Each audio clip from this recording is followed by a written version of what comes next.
जैसा कि आप जानते हैं आजकल बहुत सारे यूट्यूबर्स हैं, बहुत सारे एजुकेशनल पर्पस के लोग हैं। वो लोग अपने प्रोग्राम चला रहे हैं और उसमें तरह-तरह की बातें चल रही हैं। ये अपना एजुकेशन प्रोग्राम देते थे। एजुकेशन प्रोग्राम देते-देते इन्होंने शुरू कर दिया ब्राह्मणवाद शुरू कर दिया है और कर क्या रहे हैं कि बहुत सारी न्यूज़ जो है, जो फेक न्यूज़ कहते हैं, जो आप कह सकते हैं कि ऐसी न्यूज़ जिसका कोई ओर-छोर नहीं है। मतलब एक शिक्षक, एक टीचर कहाँ तक वैज्ञानिकों जो वैज्ञानिक सोच देनी चाहिए बालक को, बच्चों को, जब भी आप पढ़ाते हैं, जब भी आप लोगों को एजुकेट करते हैं, तो एक उम्मीद की जाती है, एक पढ़े-लिखे व्यक्ति से एक उम्मीद की जाती है कि वो जो भी बोलेगा, जो भी बातें कहेगा, वो साइंटिफिक टेम्परामेंट के लिए होनी चाहिए, देश को आगे बढ़ाने के लिए डेडिकेटेड होनी चाहिए। लेकिन यहाँ पे हो क्या रहा है कि लोग पैसे कमाने के चक्कर में और तरह-तरह के अपने निजी स्वार्थ की पूर्ति के लिए जो मूल भावना है कॉन्स्टिट्यूशन की, उसकी ही तिलांजलि दे दे रहे हैं।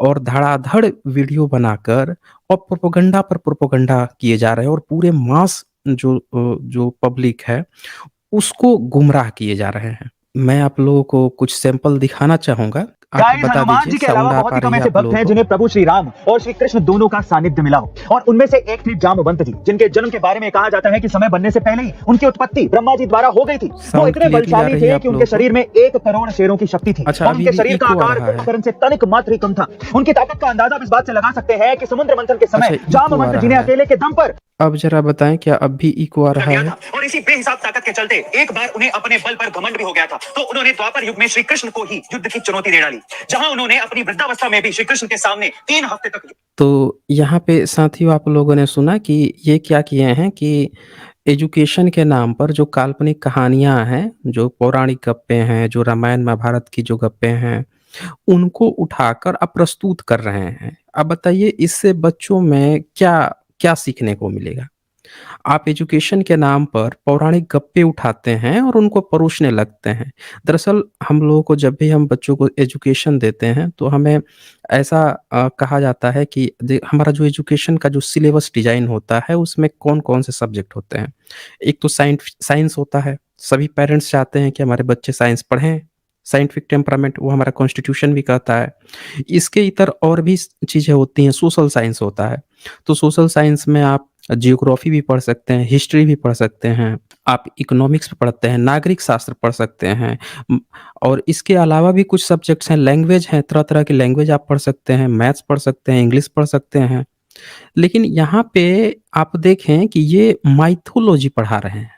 ये जो है माइथोलॉजी भई ये माइथोलॉजी आप पढ़ा रहे हैं, तो कम से कम यहाँ पे आप ये भी बात तो कह सकते हैं कि भई ये माइथोलॉजी है। बच्चों को ये इतिहास की तरह पढ़ा रहे हैं। माइथोलॉजी जो है इतिहास की तरह परोस रहे हैं। और क्या आप जानते हैं अरे भैया तो ये भी बोल दो ना क्या माइथोलॉजी की आप गप सुना रहे हो, कथा कहानी सुना रहे हो। ये पब्लिक को क्यों भड़का रहे हैं? कुछ भी गपोड़े जा रहे हैं, गपोड़े जा रहे हैं।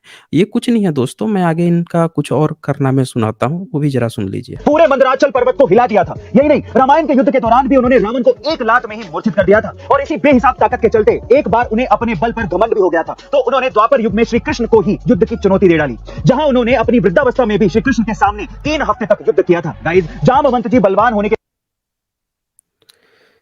तो ये जाबवंत का पूरा बताया जा रहे हैं मतलब राम से लड़वा दिए त्रेता युग में उसके साथ जो है समुद्र मंथन में पहुंच गए सतयुग में समुद्र मंथन करवा दिए और वहां से मंदरांचल पर्वत को हिला दिए थे जिससे समुद्र महा गया था और साथियों आपको जानकर हैरानी होगी इन सब के आर्कियोलॉजिकल एविडेंस जो हैं जो जो कहा गया है कि समुद्र मंथन की वो बुद्धिस्ट साइट पे इस तरह की चीजें पाई गई हैं वहां से ये चीजें कॉपी की गई है उसको उठा के और ये 11वीं-12वीं सदी के दौर की जो कुछ कलाकृतियां हैं उसमें की हैं और बुद्धिस्टों की हैं, वहाँ से उठाया गया और इनको ये ऐसे प्रस्तुत कर रहे हैं जैसे सतयुग में मद्रांचल हिला दिए हैं, फिर जो है त्रेता युग में राम के साथ हैं और लड़ाई किए थे रावण से और फिर ये बंदा जो है वो कहाँ पहुँचा दिया द्वापर युग में कृष्ण से भी लड़ाई कर दी है, फिर हार गया, फिर अपनी बेटी को भी उनसे शादी कर दी है कृष्ण से। ज़रा सोचिए एक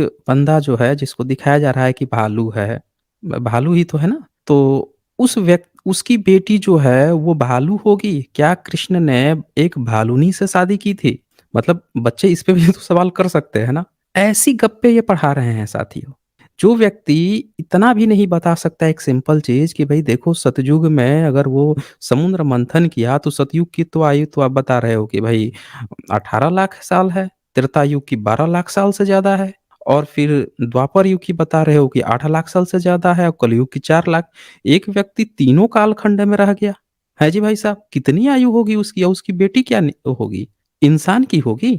भालू की बेटी जो है इंसान की मतलब कैसे बच्चे कैसे पैदा करेगा? एक भालू जो है इंसान पैदा कर सकता है? इतनी अनसाइंटिफिक माइथोलॉजी में इतनी अनसाइंटिफिक चीज़ जो है ये पढ़ाते हैं। मैं तो ये सिर्फ़ आपको सैंपल दिखा रहा था कि ये चीज़ें ये जो हैं परोसते हैं बच्चों को। आगे थोड़ा सुनिए इनकी कहानी। असल कहानी तो अब शुरू होनी है इनकी। के साथ साथ प्रभु राम और श्री कृष्ण के भक्त भी। गाइस क्या आपको पता है कि हम लोग बाल गोपाल यानी कि हमारे श्री कृष्ण भगवान को 56 भोगी क्यों लगाते हैं? नहीं ना? तो चलिए आज मैं आपको बताता हूँ। दरअसल जब भगवान श्री कृष्ण ने अपने नगरवासियों को इंद्र के प्रकोप से बचाने के लिए गोवर्धन पर्वत को अपनी सबसे छोटी उंगली पर उठा रखा था, उस समय माता यशोदा उन्हें 8 प्रहर भोजन कराती थी, यानी कि दिन में 8 बार। और जब श्री कृष्ण 7 दिनों तो यहाँ पे आप लोगों ने देखा कि ये जो है 56 भोग जो है वो 56 भोग की कहानी बता रहे हैं और कृष्ण जो है अपने कानी उँगली से पहाड़ उठा दिए थे। ये वो बंदा है, ये जो ए टू मोटिवेशन जो है ये वो बंदा है जिसके सबसे ज़्यादा व्यूज़ आते हैं। मतलब व्यूज़ ओवरऑल व्यूज़ आप देखेंगे तो भारत के किसी भी यूट्यूबर में सबसे ज़्यादा व्यूज़ आता है।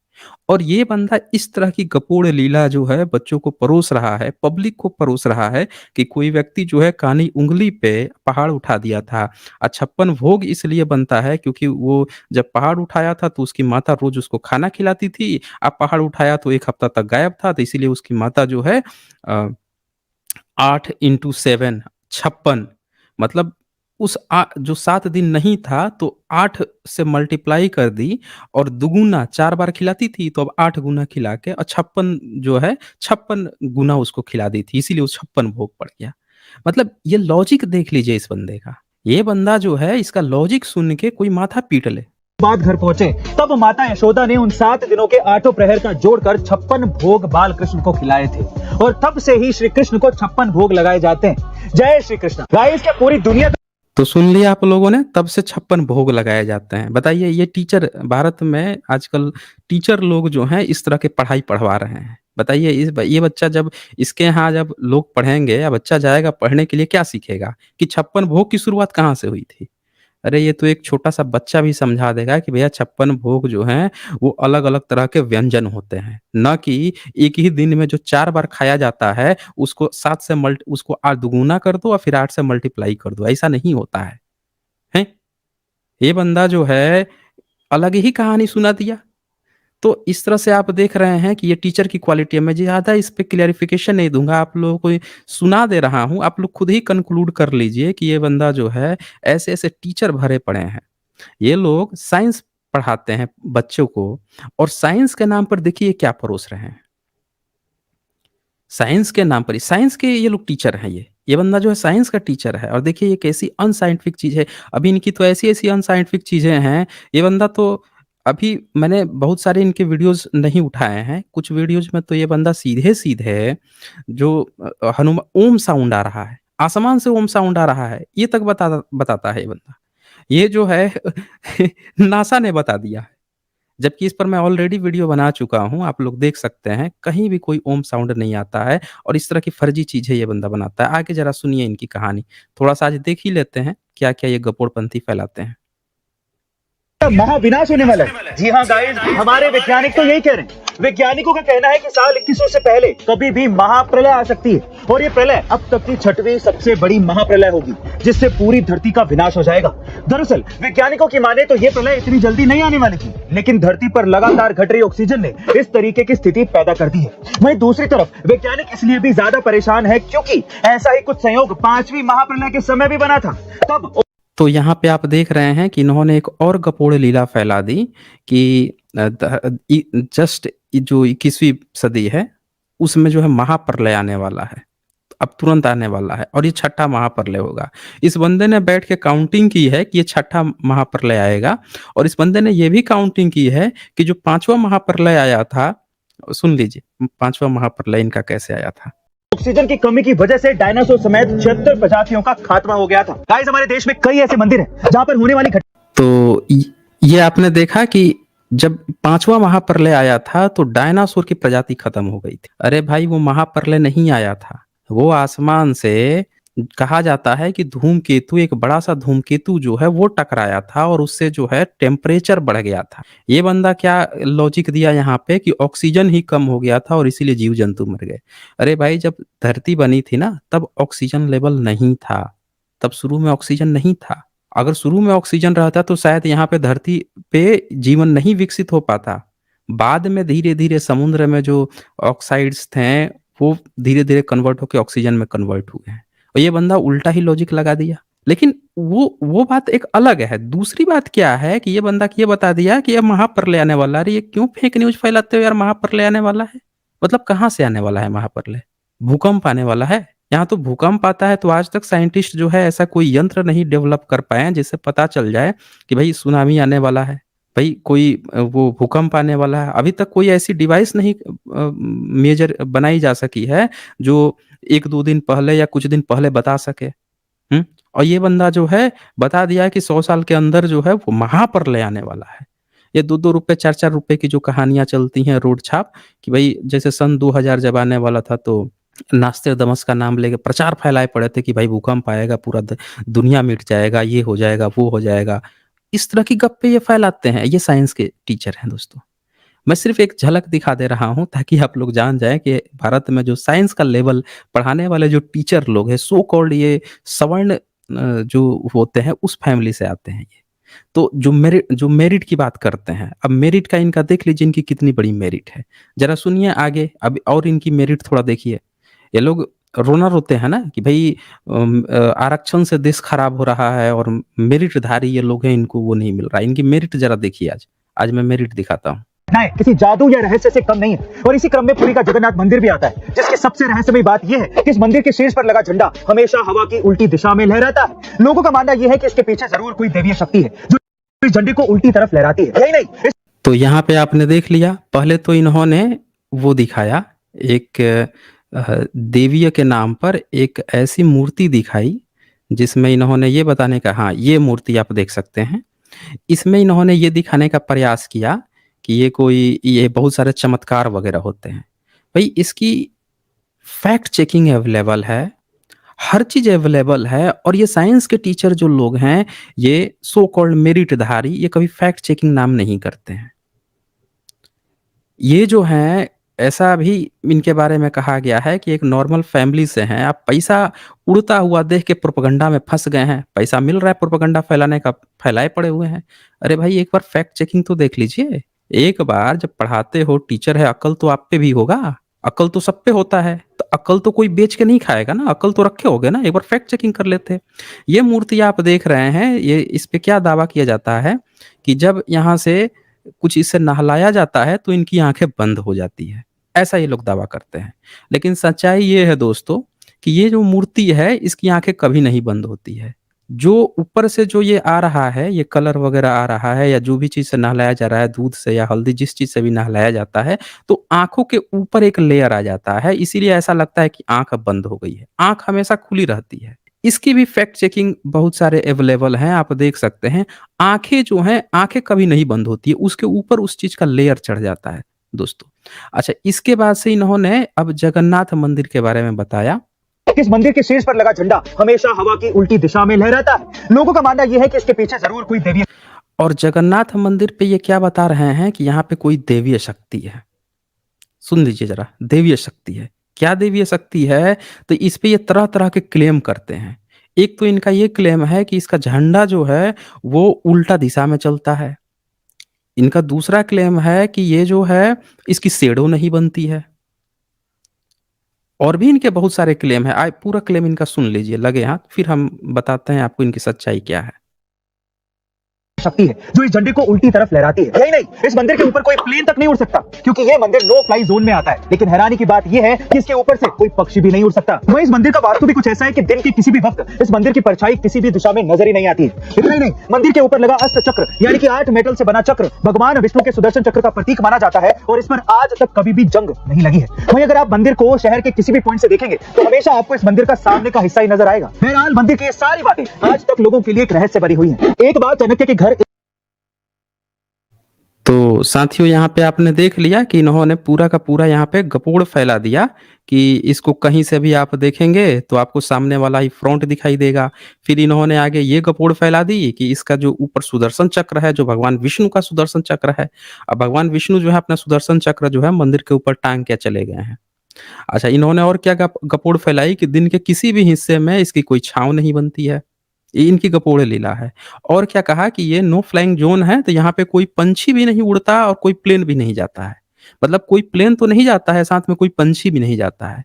तो इतनी बड़े-बड़े ये गपोड़ीबाज़ हैं, अरे भैया फैक्ट चेकिंग तो कर लो। एक टीचर का काम होता है, एक साइंस के टीचर का काम होता है, उन रहस्यों को सामने लेकर आना जो आम पब्लिक नहीं जान पाती है या उस लेवल तक उसकी रिसर्च नहीं पहुँच पाती है। जो जानकारी आम पब्लिक में नहीं अवेलेबल होती है, वो काम होता है किसी भी टीचर का या किसी भी रिसर्चर का कि रिसर्च करे और उस चीज़ को रिवील करे। पर ये काहे लिए रिसर्च करेंगे, ये काहे लिए फैक्ट चेकिंग करेंगे? इनको तो प्रोपेगेंडा फैलाना है। इनको तो पता है कि भारत में ऐसी प्रजातियाँ हैं, जिनको भगवान के नाम पर कुछ भी बेच दो, वो आँख मूंद के मान लेंगी। तो इन्होंने वही चीज़ यहाँ पे चूरन बेचना शुरू कर दिया। सच्चाई क्या है दोस्तों, मैं आप लोगों को दिखाता हूँ। दरअसल इनके सारे क्लेम ही बेवकूफ़ों की तरह झूठे क्लेम हैं और पब्लिक को भ्रमित करने वाले हैं। ये देखें, आमतौर पर इस तरह की फ़ोटो दिखाई जाती है जगन्नाथ टेम्पल की। इनमें जो ये टेम्पल का साइज़ है, ये बुद्धिस्ट कला है, बुद्धिस्ट शिल्प कला है और आप देख रहे हैं इस तरह के बहुत सारे आपको मिल जाएँगे टेम्पल जो जो बुद्धिस्ट शिल्प कला को दिखा रहे होंगे। ये जो छोटे-छोटे यहाँ दिख रहे हैं पेगोडा टाइप के, ये भी पूरी बुद्धिस्ट शिल्प कला है। लेकिन होता क्या है कि ऊपर से जब आप देखेंगे तो इनकी इस तरह से एक पिरामिडिकल शेप इस तरह से बनाई जाती है कि पता नहीं वो जब आप उसके नीचे होंगे तो आधा जो हिस्सा होगा जहाँ परछाई बननी है, वो आधा हिस्सा जो है दूसरे हिस्सा को कवर करता है। लेकिन इसके बावजूद भी परछाई बनती है दोस्तों। ये आप एक्चुअल फ़ोटो मैं यहाँ पे दिखाता हूँ, ये शेप आप देख लीजिए जगन्नाथ टेम्पल का। अब क्या है कि ये इस तरह से शेप में है कि जिधर से परछाई बनेगी तो दूसरा कवर कर लेगा और आधा हिस्सा जो है, आधा हिस्सा की परछाई दूसरा आधा हिस्सा कवर कर लेता है। तो आम तौर पर पब्लिक को क्या लगता है कि भई यहाँ पे परछाई ही नहीं बन रही है। समझ रहे हैं दोस्तों? ये होता है। लेकिन मैं आप लोगों को अभी दिखाऊँगा कि परछाई इसकी बनती है और और भी चीज़ें मैं आप लोगों को दिखा देता हूँ। जैसे इनका एक क्लेम था कि ये जो है इनके विष्णु का ये सुदर्शन चक्र है, यहाँ पे ऊपर रखा गया है। भई ये जो चक्र ये जो बता रहे हैं वो चक्र नहीं है। पहले तो इसकी तीली आप लोग काउंट कर लीजिए। इसका जो है तीली आप काउंट कर लीजिए। ये देख लीजिए 1, 2, 3, 4, 5, 6, 7, 8 ये क्या है ये? 8 तीली है। 8 तीली किसमें होती है? बताइए ज़रा हमें 8 तीली किसमें होती है? धम्मचक्र में। ये धम्मचक्र का प्रतीक है। और दूसरी ख़ास बात कि इसका नीचे वाला सबसे नीचे जो बाहर ये निकला हुआ है वो ध्यान से देखिए। ऐसा लगेगा कि जो एलिफेंट है, हाथी जो है वो अपना सूंड निकाले हुए है। ये नीचे वाला देखिए यहाँ से आइडिया लग जाएगा इस तरह से।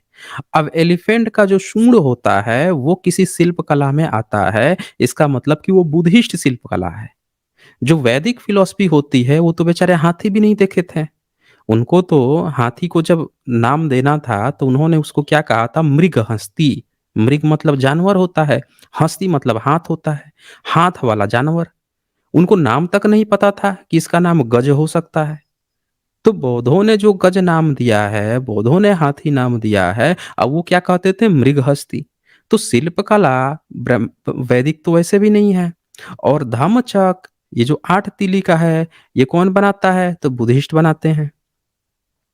किसी को चक्र बनाना होगा तो उस चक्र में ये एलिफेंट का सूंड टाइप का ये थोड़े लगाएगा भाई। चक्र ऐसे बनता है, बताइए? और चक्र बनेगा तो इसके ऊपर ये लगा हुआ है ये होता है। ऊपर देखिए ना ये ऐसे। लगा हुआ है ये, त्रिशूल टाइप का ऐसे, ये चक्र में होता है। तो ये साथियों आप देखें कि ये जो है बेवकूफ़ बनाने की साजिश है, यहाँ पे साफ-साफ आप देख सकते हैं कि ये जो धम्म चक्र होता है उसका प्रतीक है। और चूँकि ये बुद्धिस्ट शिल्प कला है, ये जगन्नाथ के बारे में मैंने वीडियोज़ भी बनाए थे, वहाँ से भी आप देख सकते हैं। ये पूरा एक बुद्धिस्ट शिल्प कला थी। आजकल वहाँ पे ब्राह्मणिकल कब्ज़ा है, तो ये लोग ऐसा दिखाने का प्रयास करते हैं कि भई ये तो इनके सुदर्शन चक्र है। अब यहाँ पे इसी टेम्पल को अगर आप ध्यान से देखेंगे, ये देखिए ये यहाँ पे आप ध्यान से देख लीजिए, तो इस टेम्पल में आगे जो है सम्राट अशोक का स्तंभ भी लगा हुआ है। ये ध्यान दीजिएगा दोस्तों। और शेर के भी चित्र बने हुए हैं। ये भी ध्यान दीजिएगा दोस्तों कि शेर के भी वहाँ पे चित्र बने हुए हैं। तो यहाँ पे आप क्लियर ये बात समझ सकते हैं कि ये बुद्धिस्ट शिल्प कला है, इसका ज़बरदस्ती ब्राह्मणीकरण किया गया है। अब आइए मैं इनका जो झंडा वाला कॉन्सेप्ट है कि उल्टा दिशा में बहता है, वो भी दिखा देता हूँ। ये देखिए यहाँ पे एक झंडा ये है, एक साइड में झंडा है, दोनों एक ही दिशा में है। दोनों एक ही तो दिशा में है ना? तो इसका मतलब क्या है कि भई एक ही दिशा में बह रहा है। अब एक दूसरे दिशा में बह रहा होता और एक झंडा दूसरे दिशा में, तब कहते कि भई जो टेम्पल के ऊपर वाला झंडा है, वो हवा के दूसरी दिशा में बहता है। तब आप कह सकते थे। अच्छा, ये इनका एक और कांसेप्ट है कि उसके ऊपर जो है ये कौवा नहीं बैठता है। इनका ये भी कहना था कि वहाँ पे कौवा नहीं बैठता है।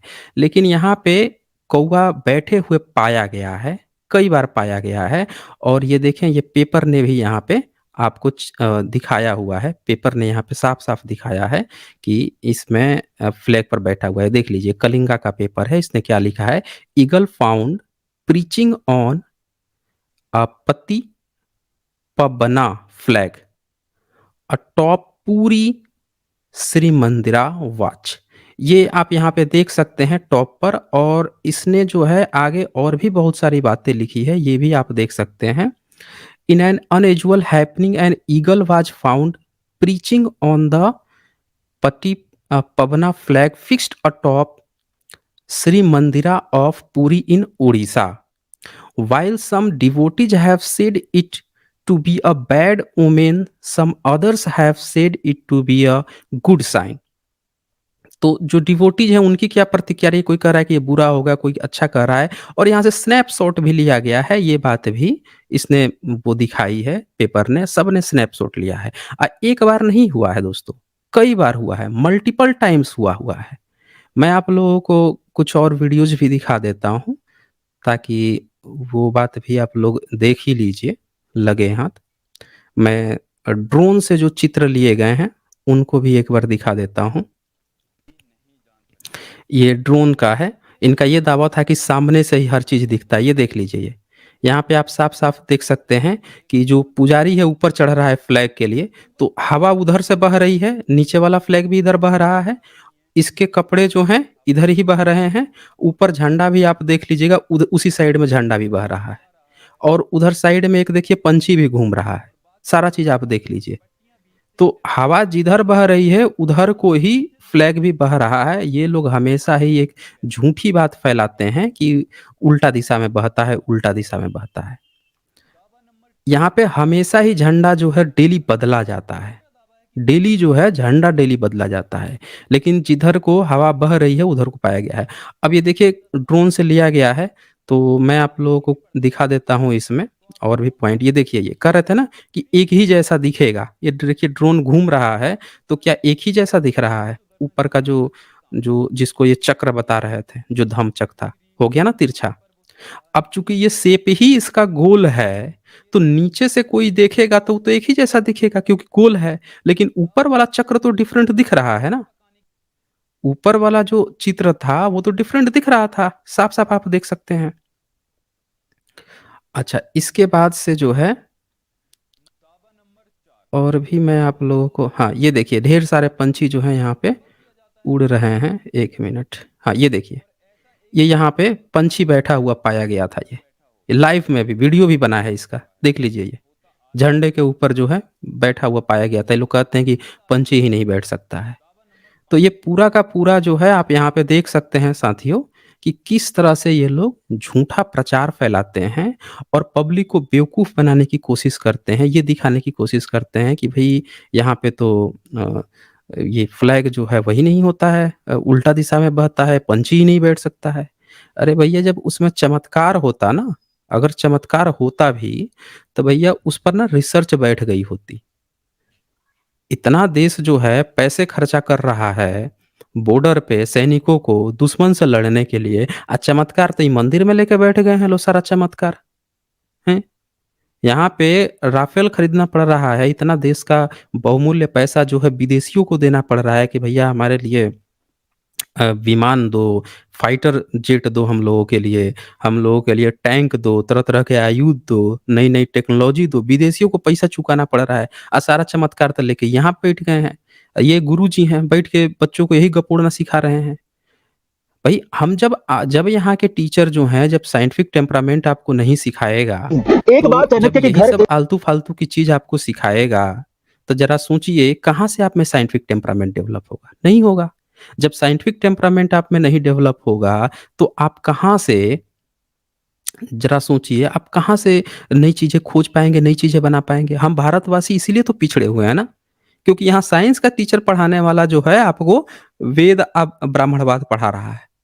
यहाँ पे अंधविश्वास पढ़ा रहा है, जो साइंस का टीचर है, तो कहाँ से आपको डेवलप होगा साइंटिफिक टेम्परामेंट? जाइएगा रट के पास-पूस कर जाइएगा, कहीं जाके बैठ जाइएगा, पैसा कमाइएगा किसी पोस्ट पे और उसके बाद से आप बताइएगा कि भई हमारे ऋषि-मुनि तो वेद से बना दिए थे। तब ऋषि-मुनि आपके वेद से बना दिए थे, आज जो है आप फ्रांस से खरीद रहे हैं, तब फ्रांस वाला तो नहीं कह रहा है कि उसके ऋषि-मुनि तो बहुत आगे थे उससे। तब तो अगर आपके ऋषि-मुनि इतिहास में बनाए थे, तब तो फ्रांस वाला कहेगा कि हमारा तो ऋषि-मुनि तो फिर बहुत वो तो आपसे भी हज़ार गुना बड़ा वाला क्लेम कर ठोक देगा क्योंकि वो तो आज भी बना रहा है। आप